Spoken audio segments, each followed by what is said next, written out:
My dear and near students of class 12। तो आज हम एक सबसे इंपॉर्टेंट टॉपिक जो इस चैप्टर का है, जिसको हम बोलेंगे कूलॉम्स लॉ या कूलॉम्स लॉ इन इलेक्ट्रोस्टैटिक्स। स्थिर विद्युत में जो कूलॉम का नियम है वो किस कॉन्सेप्ट पर आधारित है वो समझने वाले हैं। तो जब कोई दो बिंदु आवेश, जैसा कि आप देख रहे हैं Q1 and Q2 right side में आप देख रहे हैं, Q1 और Q2 को अगर हम कुछ डिस्टेंस R से रखते हैं तो इनके बीच में एक आकर्षण या प्रतिकर्षण का बल लगता है। मतलब कूलॉम का नियम अगर बात कहें तो स्थिर विद्युत बल के बारे में बात करता है। ये दो प्रकार के हो सकते हैं, आकर्षण बल तथा प्रतिकर्षण बल।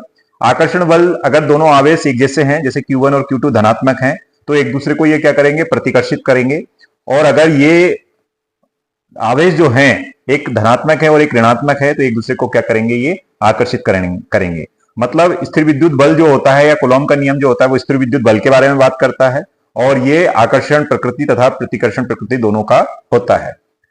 अब हम इनको इसका मैथमेटिकल फॉर्म, वेक्टर फॉर्म और इसकी जो शर्तें हैं या कहें कि इसका विशेष नोट क्या है वो भी हम समझेंगे। तो देखेंगे ये कब लागू होता है और कब ये नहीं लागू होता है, ये भी हम थोड़ा समझेंगे।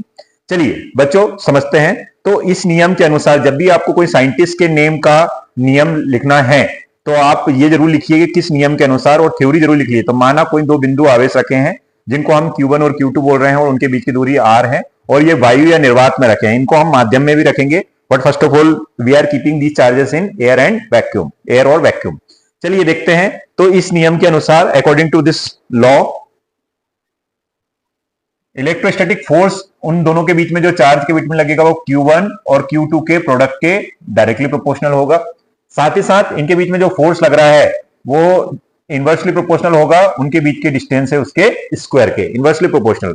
मतलब अगर प्रोडक्ट ज्यादा होगा तो फोर्स भी ज्यादा होगा, चाहे वो अट्रैक्शन हो या रिपल्सन हो, और उनके बिटवीन जो डिस्टेंस है उनका इनवर्स स्क्वायर लॉ को फॉलो करेगा। ये लॉ को हम स्पेशली बोलते हैं इनवर्स स्क्वायर लॉ, है ना, वर्ग का व्युत्क्रम वर्ग का नियम। इनवर्स स्क्वायर लॉ को हम बोलते हैं व्युत्क्रम वर्ग का व्युत्क्रम नियम। ठीक है। जब दोनों इक्वेशन को हम कंबाइन करते तो एक समानुपाती एक आवेश गुणा दूसरा आवेश और अपॉन में आ जाएगा R स्क्वायर।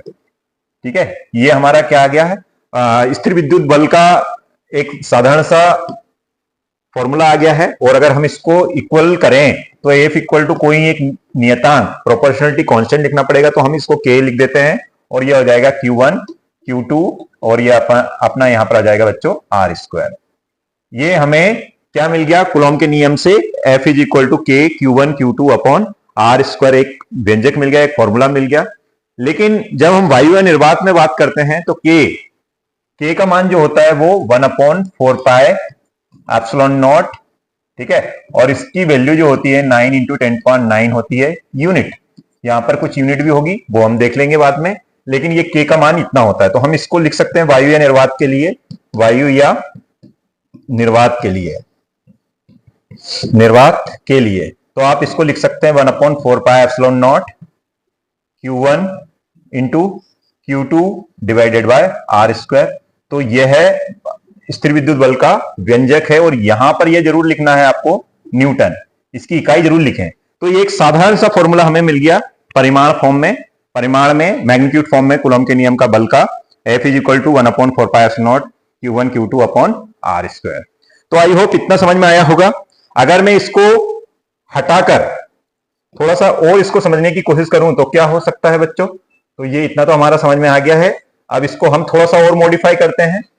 तो मॉडिफाई करने पर हमें क्या मिलता है, अगर ये वायु या निर्वात में नहीं रखे हैं, किसी माध्यम में रखे हैं, तो हम इस बल के इस नियम को कैसे लिख सकते हैं या बल को कैसे लिख सकते हैं। तो F is equal to 1/4 pi epsilon naught, और एक यहां पर हमें लिखना होता है डाइलेक्ट्रिक कांस्टेंट K, और ये हो जाएगा Q1 Q2 और अपॉन में आ जाएगा बच्चों R स्क्वायर।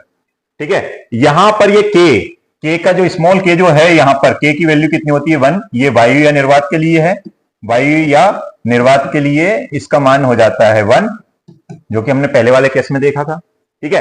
तो ये कब, जब कोई माध्यम हो, जब ये आवेश किसमें रखे हो, किसी माध्यम में रखे हैं जिसका परावैद्युतांक मतलब डाइलेक्ट्रिक कांस्टेंट, परावैद्युतांक क्या है बच्चों, स्मॉल k, ये k लिख रहे हैं, है ना, ये हो, तब हम इसको ऐसा लिखेंगे।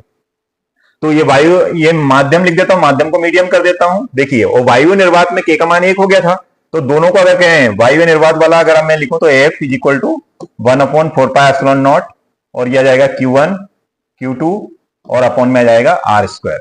ये कौन सा है? ये माध्यम वाला है। जो वो आपने क्या लिखा, पराविद्युतांक, कोई माध्यम में आपने इसको रखा जिसका पराविद्युतांक कितना है, K है।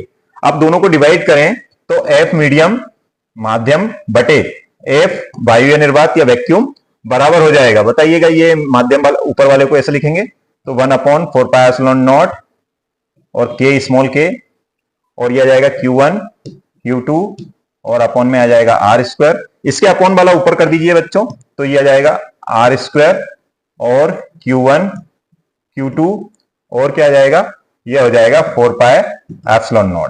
ठीक है, सारी चीजें जो कैंसिल हो रही है उसको कैंसिल कर दीजिए, ये आपस में कैंसिल हो गए हैं। तो ये आ जाएगा F medium is equal to F upon K।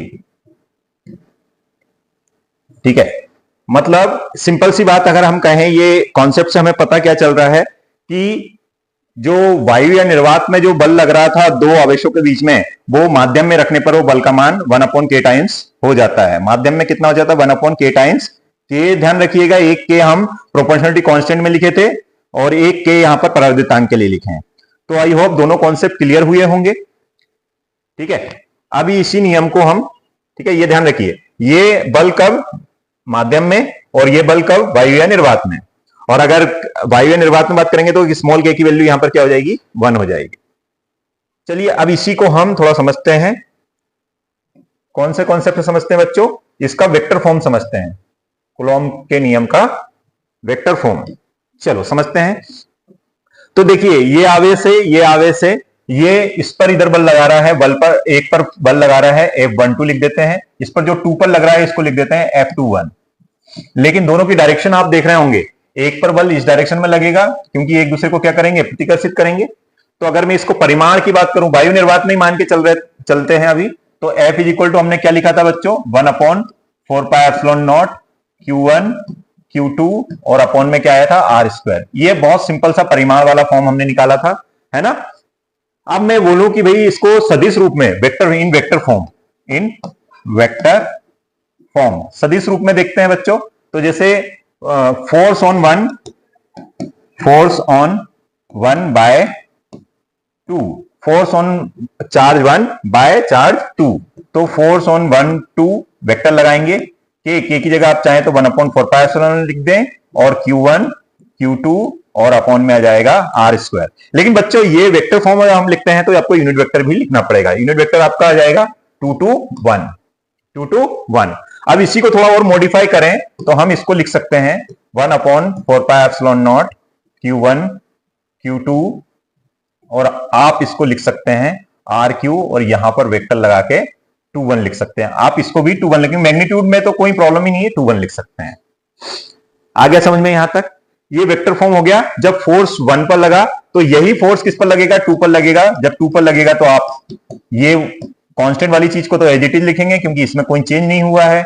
ये मैग्नीट्यूड को आप R स्क्वायर ही लिखेंगे, लेकिन यहां डायरेक्शन चेंज हो गई 1 to 2, तो आप इसको लिख सकते हैं 1/4πε0 Q1 Q2 और यहां पर RQ लिख सकते हैं और ये R21 को आप R12 वेक्टर लिख सकते हैं। आया वेक्टर फॉर्म समझ में? जहां डाउट हो वहां पे आप पूछ सकते हैं। ठीक है, अगर मैं इनको दोनों इक्वेशन को अच्छे से देखूं, ये वाली इक्वेशन ये इक्वेशन, तो F21 बराबर हो जाएगा F12 किसके बराबर हो जाएगा, 21 के। लेकिन दोनों एक दूसरे के कैसे होंगे, अपोजिट होंगे। एक की दिशा अगर लेफ्ट टू राइट है तो दूसरे की दिशा राइट टू लेफ्ट है। तो ये कौन से नियम को पालन करते हैं, कौन से नियम को फॉलो कर रहे हैं बच्चों? ये न्यूटन का जो थर्ड लॉ है उसको भी फॉलो करते हैं। तो कूलॉम का नियम ये समझ में आया यहां तक? चलिए अब अगर मैं इसके थोड़े आगे के इंपॉर्टेंट नोट को देखूं तो the electric force between 2 charges is always along the line joining. मतलब हमेशा जो लाइन ज्वाइन हो रही है उसके अलोंग ही लगेगा 2 चार्जेस जो होंगे और उनके टूवर्ड्स लगेगा। So it is a central force. ये कौन सा फोर्स होता है बच्चों? सेंट्रल फोर्स होता है, उनके सेंटर से एग्जिस्ट होगा। जैसे ये एक चार्ज ये है, एक चार्ज ये है ना, Q1 Q2, तो यहां से यहां तक ये सेंटर एक ही लाइन में लगेगा। ठीक है, तो ये कुलॉम का नियम था, इंपॉर्टेंट है, इसको समझना बहुत जरूरी है। फिर भी अगर आपको कोई डाउट होता है तो आप मुझसे कमेंट बॉक्स में पूछ सकते हैं। शॉर्ट में बनाया है, डिटेल में भी बना सकते हैं, लेकिन ये बेसिक लॉ है, इसको समझना बहुत इंपॉर्टेंट है। अगर मैं कुलॉम्स लॉ और जो gravitational universal law of gravitation जो था, आपने न्यूटन्स का ग्रेविटेशनल लॉ लास्ट ईयर पढ़ा था, अगर उसको कंपेयर करें तो आप क्या देखेंगे कि वो क्या था, कैपिटल जी m1 m2 और अपॉन में r स्क्वायर, और जो अभी हमने निकाला वो क्या है बच्चों, E लिख देते हैं इलेक्ट्रोस्टैटिक्स के लिए, यहां पर k आ जाएगा और यहां पर Q1 और यहां पर Q2 और अपॉन में r स्क्वायर। मतलब जो इलेक्ट्रोस्टैटिक फोर्स होता है वो ग्रेविटेशनल फोर्स से बहुत गुना ज्यादा होता है, लगभग 10 की घात 39 भी होता है, 10 की घात 40 गुना होता है, तो बहुत ज्यादा होता है ये बल। तो इतना आई होप आपको समझ में आया होगा। बाकी आपको कोई प्रॉब्लम हो, डाउट हो तो आप पूछ सकते हैं। Thank you.